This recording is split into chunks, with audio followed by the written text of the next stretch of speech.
Hello, नमस्कार साथियों। फिर से हाज़िर हूँ आपके साथ लेकर के हिस्ट्री की एनसीईआरटी। तो क्लास 12 की हिस्ट्री की एनसीईआरटी में हमारा 8th चैप्टर चल रहा है, जो मुग़ल साम्राज्य का है, किसान, ज़मींदार और राज्य। इसमें हमने 2 पॉइंट कर लिए हैं लास्ट वीडियो में। इस सराफ़ के बारे में हमने देखा था, सराफ़ क्या काम करता था, किस तरह से मुद्रा में फेरबदल करता था। और आज हम पढ़ेंगे कृषि समाज में महिलाएँ। हमने पहले कृषि समाज पढ़ा, अब हम महिलाओं की भूमिका देखेंगे। जैसा कि शायद कई समाजों में आपने गौर किया होगा, उत्पादन की प्रक्रिया में मर्द और महिलाएं खास किस्म की भूमिकाएं अदा करते हैं। जिस संदर्भ में हम बात कर रहे हैं, वहाँ महिलाएं और मर्द कंधे से कंधा मिला के खेतों में काम करते थे। मर्द खेत जोतते थे, वे हल चलाते थे, और महिलाएं जो हैं वो बुवाई, निराई और कटाई के साथ साथ पकी हुई फसल का दाना निकालने का काम करती थी।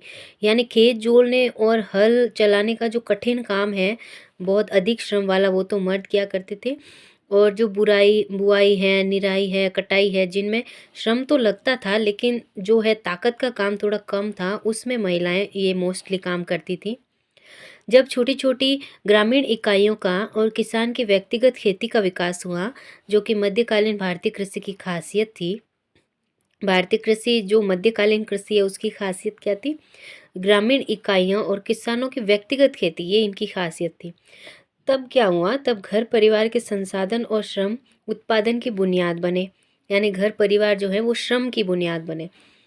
और स्वाभाविक तौर पर ऐसे में लिंग बोध के आधार पर आम तौर पर किया जाने वाला फ़र्क, जो कि घर के लिए महिलाएं और बाहर के लिए मर्द, वो मुमकिन नहीं था, क्योंकि श्रम की ज़रूरत पड़ती है तो लिंग नहीं देखा जाता है। फिर भी महिलाओं की जो जैव वैज्ञानिक क्रियाएं हैं, उनको लेकर लोगों के मन में पूर्वाग्रह बने रहे। मसलन पश्चिमी भारत में रजस्वला महिलाओं को हल या कुम्हार की चाक छूने की इजाज़त नहीं थी। यानी महिलाएं खेतों में काम करती थी, लेकिन कहीं ना कहीं उनका जो भगवान ने, प्रकृति ने उनको कुछ क्रियाएं दी हैं, जैविक क्रियाएं, उनकी वजह से कहीं ना कहीं उनको जो है महीने में 4-5 दिन के लिए कृषि कार्यों से अलग कर दिया जाता था। उन्हें अछूत बना दिया जाता था। जिस तरह से वो कुछ हल है, कुम्हार की चाक है, इन चीज़ों को छूने से उनको मना कर दिया जाता था। इसी तरह बंगाल में अपने मासिक धर्म के समय महिलाएं पान के बागान में नहीं घुस सकती थी। यानी कई तरह से कोई किसी बागान में नहीं घुस सकती है, किन्हीं चीज़ों को नहीं छू सकती है। सूत काटने, बर्तन बनाने के लिए मिट्टी साफ करने, गूंदने, कपड़ों पर कढ़ाई और दस्तकारी के काम उत्पादन के ऐसे पहलू हैं जो महिलाओं के श्रम पर ही निर्भर थे। किसी वस्तु का जितना वाणिज्यीकरण होता था, उसके उत्पादन के लिए महिलाओं के श्रम की उतनी ही मांग होती थी। यानी इस तरह के काम का जितना अधिक वाणिज्यीकरण होता, यानी जितने अधिक बाजार में मांग होती, महिलाओं के श्रम की उतनी ही अधिक यहाँ पे मांग होने लगी।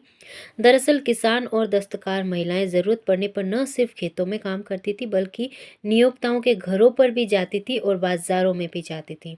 यानी महिलाओं की एक महत्वपूर्ण भूमिका यहाँ पे बताई जा रही है मध्यकालीन कृषि समाज में। चूँकि समाज श्रम पर निर्भर था टोटली, इसलिए बच्चे पैदा करने की अपनी काबिलियत की वजह से महिलाओं को महत्वपूर्ण संसाधन के रूप में देखा जाता था। यानी यहाँ पे महिलाओं को संसाधन की संज्ञा दे दी गई है। फिर भी शादीशुदा महिलाओं की कमी थी, क्योंकि कुपोषण, बार बार मां पड़ने और प्रसव के वक्त मौत की वजह से महिलाओं की मृत्यु दर बहुत ज़्यादा थी।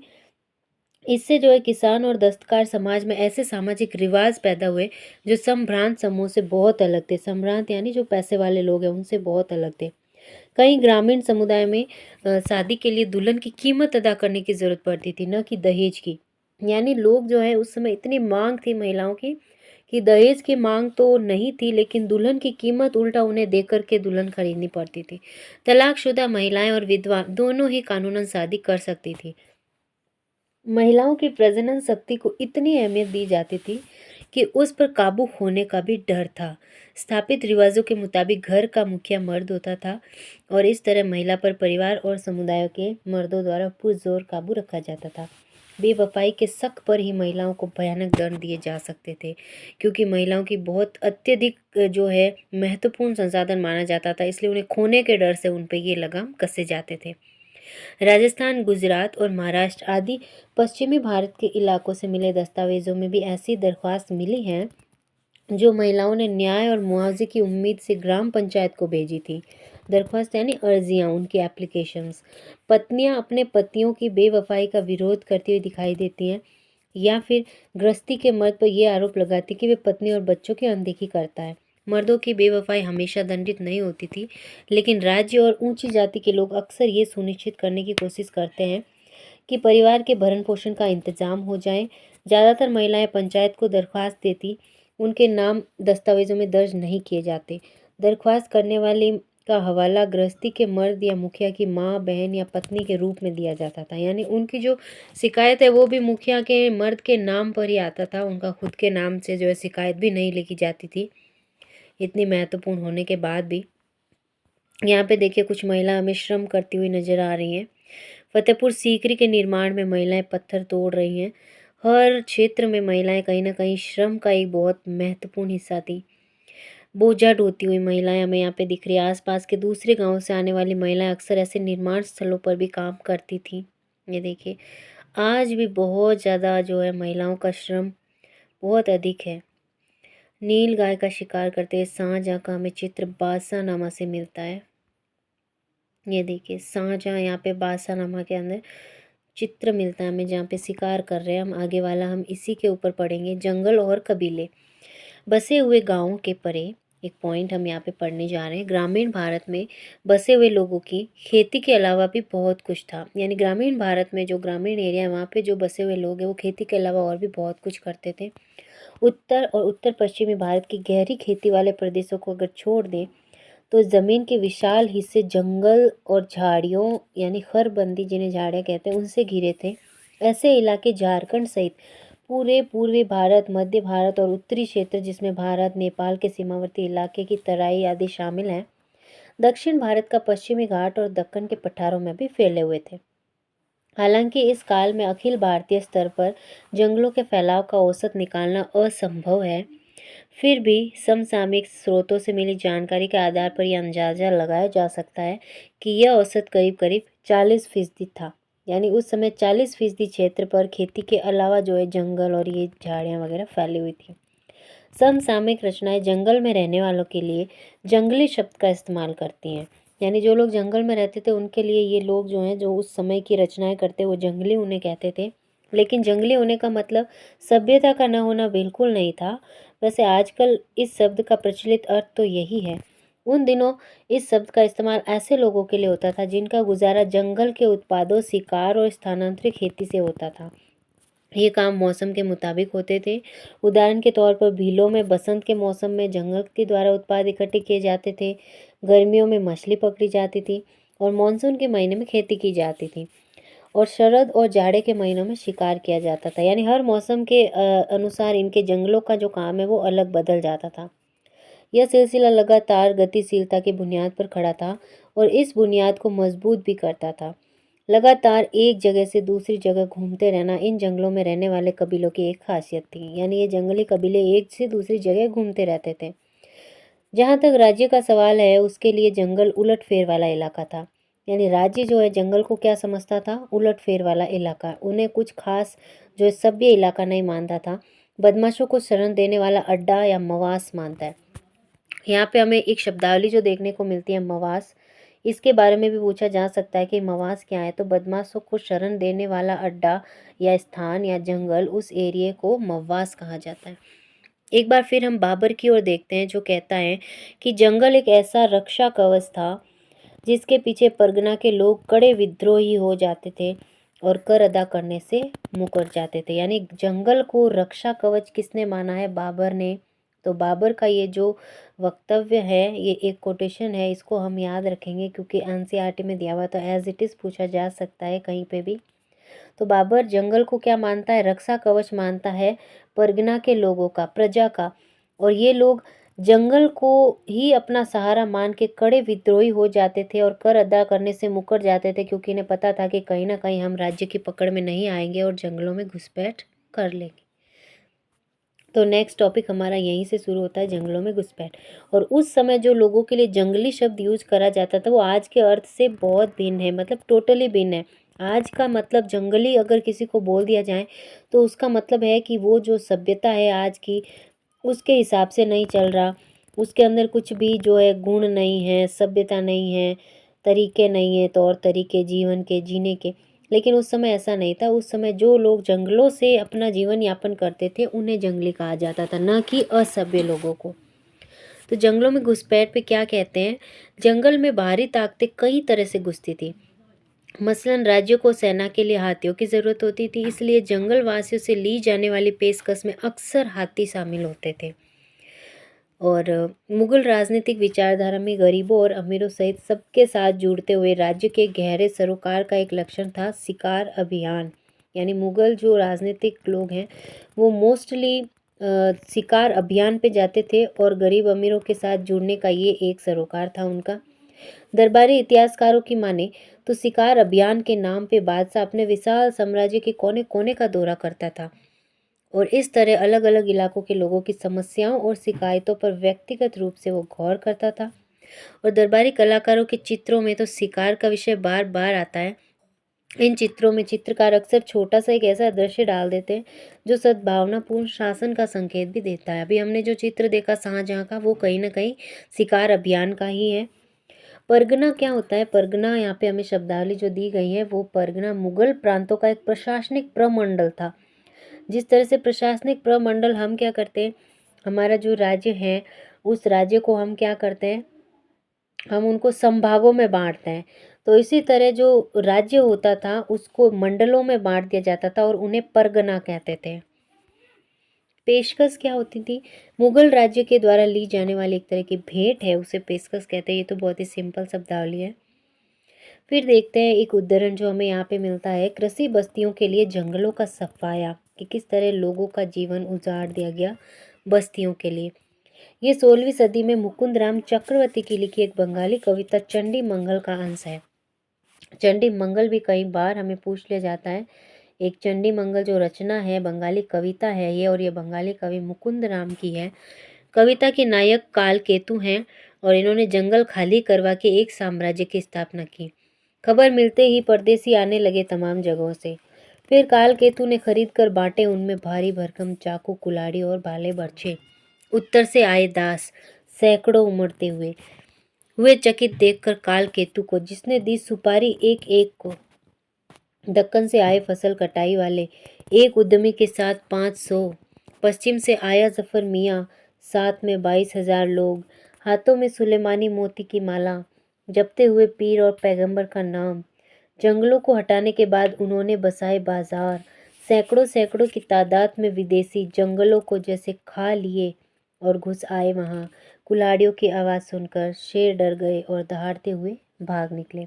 यानी यहाँ पे एक किस तरह से जंगल को पूरी तरह से हटा के वहाँ पे काल केतु नाम के नायक द्वारा अपना राज्य बसाने की यहाँ पे कविता इसको बना के हमें दिखाया गया है। फिर देखते हैं हमारा नेक्स्ट उदाहरण, पहाड़ी कबीलों और मैदानों के बीच व्यापार किस तरह होता था। लगभग 1595 की ये बात है। अकबर जिस समय शासक हुआ करता था, अवध सूबे जो आज का उत्तर प्रदेश का हिस्सा है, उसके मैदानी इलाकों और पहाड़ी कबीले के बीच होने वाले लेन देन के बारे में अबुल फजल ने कुछ इस तरह लिखा है। उत्तर के पहाड़ों से इंसानों मोटे मोटे घोड़ों और बकरों की पीठ पर लाद कर बेशुमार सामान ले जाए जाते हैं, जैसे कि सोना, तांबा, सीसा, कस्तूरी, सुरा, गाय, याक जिसे हम कहते हैं उसकी पूंछ, शहद, चुक जो संतरे के रस और नींबू के रस को साथ उबाल कर बनाया जाने वाला एक अम्ल है, उसे चुक कहते हैं। अनारदाना, अदरक, लंबी मिर्च, मजीट जो लाल रंग जिससे बनता है उसकी जड़ें, सुहागा, जदवार हल्दी जैसी एक जड़ होती है, मोम, ऊनी कपड़े, लकड़ी के सामान, चील, बाज, काले बाज, मरलिन बाज पक्षी की एक किस्म होती है मरलिन, और अन्य वस्तुएं। इसके बदले वे सफ़ेद और रंगीन कपड़े, कहरुबा एक पीला भूरा जो धातु जिसे गहने बनाए जाते हैं उसे धातु को कहरुबा कहते हैं, नमक, हींग, गहने और शीशे व मिट्टी के बर्तन वापस ले जाते हैं। यानी यहाँ पे हमें जो है पहाड़ी कबीले और मैदानी इलाके के लोगों के बारे में बताया कि किस तरह वो लेन देन करते थे। यानी पहाड़ी जो लोग हैं वो ये सारा सामान पहाड़ों से घोड़े, बकरे इन पे भर भर के बेशुमार ले जाते थे, मैदानी लोगों को बेचते थे और बदले में क्या लेते थे, इसके बदले वे सफ़ेद और रंगीन कपड़े जो उनके पहाड़ों में नहीं मिलता, यानी ये खाने पीने की जो जंगली चीज़ें ये पहाड़ों में मिलती है वो ये लाते थे।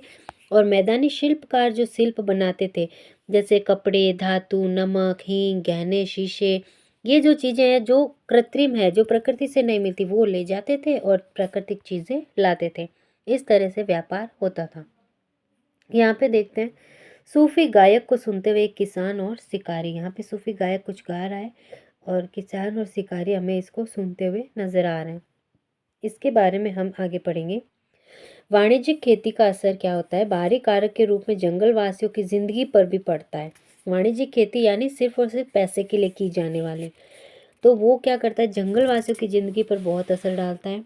जंगल के उत्पाद जैसे शहद, मधु, मोम और लाख की बहुत मांग थी। लाख जैसी कुछ वस्तुएं तो 17वीं सदी में भारत से समुद्र पार होने वाले निर्यात की मुख्य वस्तु थी, और हाथी भी पकड़े और बेचे जाते थे। व्यापार के तहत वस्तुओं की अदला बदली भी होती थी, जिसे वस्तु विनिमय हम कहते हैं। कुछ कबीले भारत और अफगानिस्तान के बीच होने वाले जमीनी व्यापार में लगे थे, जैसे पंजाब का लोहानी कबीला। यानी पंजाब का जो लोहानी कबीला है, ये फेमस कबीला है ज़मीनी व्यापार में, जो भारत और अफगानिस्तान के बीच ज़मीनों का व्यापार करने लगे, और वे पंजाब के गांवों और शहरों के बीच होने वाले व्यापार में भी शिरकत करते थे। सामाजिक कारणों से भी जंगलवासियों के जीवन में बदलाव आए। कबीलों के भी सरदार होते थे, बहुत कुछ ग्रामीण समुदाय के बड़े आदमियों की तरह, और कई कबीलों के सरदार जमींदार बन गए और कुछ तो राजा भी हो गए। ऐसे में उन्होंने सेना खड़ी करने की ज़रूरत हुई, क्योंकि अब राजा बन गए तो आसपास के एरिया को जीतने के लिए उन्हें अपनी शक्ति प्रदर्शन करने के लिए सेना तो चाहिए। तो उन्होंने अपने ही खानदान के लोगों को सेना में भर्ती किया, या फिर अपने ही भाई बंधुओं से सैन्य सेवा की मांग की। और सिंध इलाके की कबीलाई सेनाओं में 6,000 घुड़सवार और 7,000 पैदल सिपाही होते थे। यानी सिंध इलाके के जो कबीले हैं वो धीरे धीरे उनमें से राजा बनने लगे और सेनाएं बनने लगी। असम में जो अहोम राज्य हैं वो अपने पायक होते थे। यानी अहोम राजा है असम का एक फेमस राजवंश है अहोम, जिसका अभी करंट के अंदर जो वहाँ के राजाओं की समाधि है, जिसे मोइदम कहते हैं, उसे यूनेस्को विश्व धरोहर में भी शामिल किया गया है। तो उस राजवंश के अंदर जो सेनानायक है उन्हें पायक कहते हैं। पायक कौन होते हैं? ये वे लोग हैं जिन्हें जमीन के बदले सैनिक सेवा देनी पड़ती थी। यानी अहोम राजा पायकों को जमीन देते थे और उसके बदले में उनसे सैनिक सेवा लेते थे। अहोम राजाओं ने जंगल से हाथी पकड़ने पर अपना एकाधिकार का ऐलान कर रखा था कि सिर्फ हाथी तो हम ही पकड़ेंगे, दूसरों का कोई अधिकार नहीं है। हालांकि कबीलाई व्यवस्था से राजतांत्रिक प्रणाली की तरफ संक्रमण बहुत पहले ही शुरू हो चुका था। यानी कबीले से राजतंत्र धीरे धीरे कब का बनने लगा था, लेकिन ऐसा लगता है कि 16वीं सदी में आकर ही यह प्रक्रिया पूरी तरह विकसित हुई। यानी बहुत पहले से शुरू हो गया था कबीलों का राजतंत्र बनना, लेकिन 16वीं सदी में आकर के ये पूरी तरह से विकसित हो गई। और इसकी जानकारी जो है हमें उत्तरी पूर्वी इलाके में कबीलाई राज्यों के बारे में आइन की बातों से मिलती है, जो आइन अकबरी अबुल फजल ने लिखी है ना, उससे मिलती है। उदाहरण के तौर पर 16वीं 17वीं सदी में कोच राजाओं ने पड़ोसी कबीलों के साथ एक के बाद एक युद्ध किया और उन पर अपना कब्जा जमा लिया। जंगल के इलाकों में नए सांस्कृतिक प्रभावों के विस्तार की भी शुरुआत हुई, और कुछ इतिहासकारों ने तो दरअसल यह भी सुझाया है कि नए बसे इलाकों के खेतिहर समुदायों ने जिस तरह धीरे धीरे इस्लाम को अपनाया, उनमें सूफी संतों पीर ने भी एक बड़ी भूमिका अदा की। अध्याय 6 जो हमने देखा भक्ति और सूफी के बारे में, कि किस तरह इस्लाम को सूफी संतों ने जो है बहुत ज़्यादा फैलाया, इस्लाम के रूप को सरल बना के, ताकि लोग उसकी तरफ आकर्षित होने लगे और उसे अपने जीवन में अपनाने लगे। तो इस तरह से हमारा ये 4th पॉइंट भी कंप्लीट होता है। तो 5th पॉइंट हम कल नेक्स्ट वीडियो में करेंगे। तो मिलते हैं एक नए वीडियो में। आज के लिए बस इतना ही। बहुत बहुत धन्यवाद आपका। बने रहे इसी तरह।